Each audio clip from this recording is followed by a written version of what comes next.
வணக்கம் மக்களே, இந்த வீடியோவில் நம்ம என்ன செய்தி பார்க்க போகிறோம்னா, ரசிகர்களை கொலை செய்து ஆபாச மெசேஜ் அனுப்பிய லிஸ்ட்டை வெளியிட்ட தனுஷ் பட நடிகை. இணையதளத்தில் வைரலாகும் பரபரப்பு செய்தி. வாங்க என்ன தகவல் என்ன செய்தின்னு இந்த வீடியோவில் விரிவாக பார்க்கலாம். அதுக்கு முன்னாடி முதன்முறையாக நம்ம சேனலை ஃபஸ்ட் டைம் பார்க்குறீங்கன்னா சப்ஸ்கிரைப் பண்ணாதவங்கெல்லாம் சப்ஸ்கிரைப் பண்ணிக்கோங்க. பெல் பட்டன் சிம்பல் அமைக்கி நம்ம சேனலோட நோட்டிஃபிகேஷனை எனபிள் பண்ணிக்கோங்க. நாங்கள் போடுற வீடியோ எல்லாமே உங்களுக்கு உடனுக்குடனே வந்து சேரும். வாங்க என்ன தகவல்னு பார்க்கலாம். கன்னட திரையுலகைச் சேர்ந்த நடிகர் தர்ஷன் என்பவரை தோழியும் நடிகையுமான பவித்ராவுக்கு ரேணுகாசாமி என்ற ரசிகர் ஆபாசமாக மெசேஜ் அனுப்பியதாக அவரை கடத்திய தர்ஷன் கொலை செய்தார். இந்த சம்பவத்தின் அடிப்படையில் அவரை காவல்துறையினர் கைது செய்து பிறகு ஜாமீனில் வெளிவந்த அவர் இப்போது தி டெவில் என்ற படத்தில் நடித்து வருகிறார். இந்த நிலையில் நடிகை திவ்யா போட்டிருக்கும் இன்ஸ்டா போஸ்ட் ஒன்று இணையதளத்தில் ட்ரெண்டாகி வருகிறது. கன்னட திரையுலகில் குறிப்பிடத்தக்க நடிகரில் ஒருவராக வலம் வருவர்தான் தர்ஷன். அவரை அவரது ரசிகர்கள் தி பாஸ் என்று அழைப்பதும் வழக்கம். அவருக்கென்று பெரிய ரசிகர் பட்டாளமே இருக்கிறது. இப்படிப்பட்ட சூழலில் இருக்க ரேணுகாசாமி என்ற ரசிகர்கள் தர்ஷன் தோழியும் நடிகையுமான பவித்ராவுக்கு ஆபாச மெசேஜ் அனுப்பியதாக சொல்லப்படுகிறது. இந்த விஷயம் தர்ஷனுக்கு தெரிய வந்தது. அதனால் உச்சகட்ட கோபத்துக்கு ஆளான தர்ஷன் தனது ஆட்களை வைத்து ரேணுகாசாமியை கடத்தி சித்திரவதைப்படுத்தி கொலை செய்தார். இந்த விவகாரம் பெரும் பரபரப்பையும் அதிர்ச்சியும் ஏற்படுத்தியது. அவங்க கொலை செய்தது உறுதியானால் தர்ஷன் காவல்துறையினர் கைது செய்து சிறையில் அடைத்தாங்க.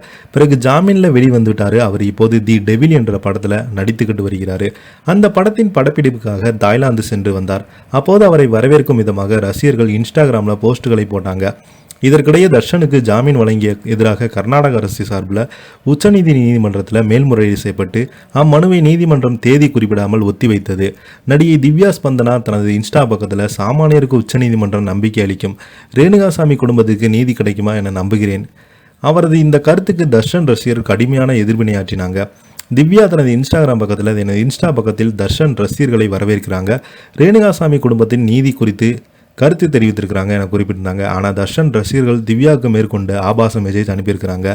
இதனை கொதிப்படைந்த அவங்க தர்ஷனுடைய ரசிகர்கள் ஆபாச மெசேஜ்களை அனுப்புகிறாங்க. ரேணுகாசாமி பவித்ராவுக்கு அனுப்பிய மெசேஜுக்கு இவங்க எனக்கு அனுப்பிய மெசேஜுக்கும் எந்த வித்தியாசம் கிடையாது. அவங்க பெண்கள் விருப்பாங்க, அவங்க தான் பெண்களை பாலியல் வன்கொடுமைக்கு செய்கிறாங்க என்று கூறி தனக்கு ஆபாச மெசேஜை அனுப்பிய 11 ரசிகர்கள் பேரை வெளியிட்டிருக்கிறாங்க.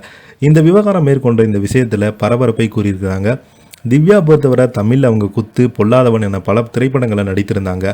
சமீபத்தில் பெங்களூரில் பார்த்தீங்கன்னா அவங்க இறந்து போயிட்டதாக சோசியல் மீடியாவில் அவங்களுடைய புகைப்படத்தை வைத்து கண்ணீர் அஞ்சலி புகைப்படம்லாம் வெளியிட்டிருந்தாங்க. இது தமிழ் சினிமா மட்டுமல்லாமல் ஒட்டுமொத்த கன்னட சினிமாவையும் பரபரப்பை ஏற்படுத்தியது. இவங்க அதற்கு பதிலடியும் கொடுத்தாங்க. அரசியல் ரீதியாக என்னை விமர்சிக்கும் வகையில் நான் இறந்து போயிட்டதாக வதந்திகளை பரப்பினாங்க. அவங்க மீது நடவடிக்கை எடுக்க வேண்டும் என்று அவங்க காவல்துறையில் புகார் கொடுத்திருந்தாங்க. இப்போ பார்த்தீங்கன்னா இந்த செய்தி தான் சோசியல் மீடியாவில் வைரல் ஆகிட்டு வருது. இதை பற்றி நீங்கள் என்ன கீழே உள்ள கமெண்ட் பாக்ஸில் மறக்காமல் பதிவிடுங்க. இந்த வீடியோ பிடிச்சிருந்தால் லைக் பண்ணுங்கள், ஷேர் பண்ணுங்கள், கமெண்ட் பண்ணுங்கள். நன்றி, வணக்கம்.